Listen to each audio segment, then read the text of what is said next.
Amreli civil હોસ્પિટલમાં ગર્ભાશયની કોથળીના operation બાદ એક મહિલાના મોતને પગલે ગંભીર વિવાદ સર્જાયો છે.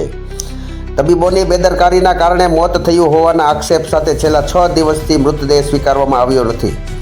આજે દેવી પૂજક સમાજના લોકો મોટી સંખ્યામાં કલેક્ટર કચેરીએ ઉમટી પડ્યા હતા અને ન્યાયની માંગ સાથે આવેદન પાઠવ્યું હતું.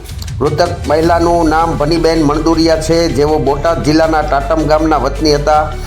તેમને ગર્ભાશયની કોથળીના ઓપરેશન માટે અમરેલી સિવિલ હોસ્પિટલમાં દાખલ કરવામાં આવ્યા હતા. ઓપરેશન બાદ તેમની તબિયત લથડતા સારવાર મળે અને હોસ્પિટલના સત્તાધીશો સામે કડક પગલાં લેવાય તેવી માંગ કરવામાં આવી હતી. આ ઘટના પછી દેવી પૂજક સમાજના આગેવાનો અને મૃતકના પરિવારજનોએ અમરેલી કલેક્ટરને આવેદન પાઠવ્યું હતું. ત્યારબાદ તેઓએ રૂબરૂ ડીવાયએસપીની મુલાકાત લઈ રજૂઆત કરી હતી કે ગરીબ પરિવારને ન્યાય મળવો જોઈએ. અહેવાલ ફારૂક બિલખિયા સાથે ડીબીએસ સર્જન ન્યૂઝ નેટવર્ક. ભરતભાઈ, હવે આજરોજ જે દેવી પૂજક સમાજ દ્વારા એક બહેનનું જે કોથળીના ઓપરેશન દરમિયાન જે ઓપરેશનમાં અછત રાખતા તેનું મૃત્યુ થઈ ગયું હતું, એની અનુસંધાને દેવી પૂજક સમાજ મોટી સંખ્યામાં એકઠો થયેલો છે. અને વારંવાર એનું કહેવાનું એવું છે કે અમરેલીના જે લોકલ ડૉક્ટરો છે અને સ્થાનિક ડૉક્ટરો છે એ વારંવાર ભૂલ કરવાના કારણે આવી અનેકવાર ઘટના બની છે. અને આ ઘટના તો બહુ મોટી છે, કેમ કે જે બેન મૃત્યુ પામ્યા છે ભનીબેન મણદુરિયા કરીને છે, એમના 5 સંતાનો છે. એની અનુસંધાને આજે છેલ્લા 6 દિવસથી એની લાશ છે તે રજળે છે.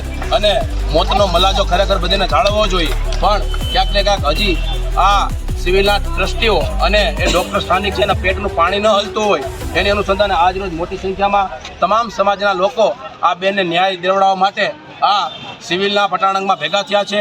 અને આ તંત્રને અને ખાસ કરીને ટ્રસ્ટીઓને અને ડૉક્ટરોને વિનંતી છે કે આ બેનને તાત્કાલિક ન્યાય મળે, કેમ કે એ બેનના નાના 5 બાળકો છે, એની તો તમને કંઈક ખરેખર રહેમરાય હોવી જ જોઈએ. આ દેવી પૂજક સમાજના આંદોલનમાં ખંભેથી ખંભો મિલાવી કોળી સમાજના, દલિત સમાજના અને અન્ય સમાજના, પાટીદાર સમાજના, બધા સમાજના લોકો આ અત્યારે એ લોકોને સાથ સહકાર આપે છે. અને અમારો પણ સાથ સહકાર છે, જ્યારે પણ જરૂર પડશે ત્યારે અમે એ લોકોની સાથે ખંભેથી ખંભો મિલાવીને ઊભા છીએ. વારે વારે મુદ્દા બને છે, વારે વારે મુદ્દો બને છે અને અનેકવાર રજૂઆત કરવી છતાં આ કાન છે ને આ ખાડા કાન કરતે આ ટ્રસ્ટના જે સભ્યો છે એને કહેવાનું કે તમે આવા ડૉક્ટરને રજા આપી દો અને લાલ લીટો કાયદેસર મારો, જેના કારણે બીજી જગ્યાએ આવી ભૂલ ન કરે. આ બેનને ન્યાય આપવામાં આવશે કે નહીં? જો ન્યાય નહીં આપવામાં આવશે તો આગળ તમારું શું પગલું રહેશે? હવે એમાં એવું છે કે એનો સમાજ બહુ મોટી સંખ્યામાં ભેગો થયો છે અને કદાચ ન્યાય નહીં મળે તો કદાચ આનાથી પણ એ લોકોનું એવું કહેવાનું છે કે ઉગ્ર આંદોલન કરવું પડે અને ગાંધી ચિંજા માર્ગે ગાંધીનગર સુધી જવું પડે, તો અમે એમની જોડે ખંભેથી ખંભો મિલાવીને એની જોડે છીએ.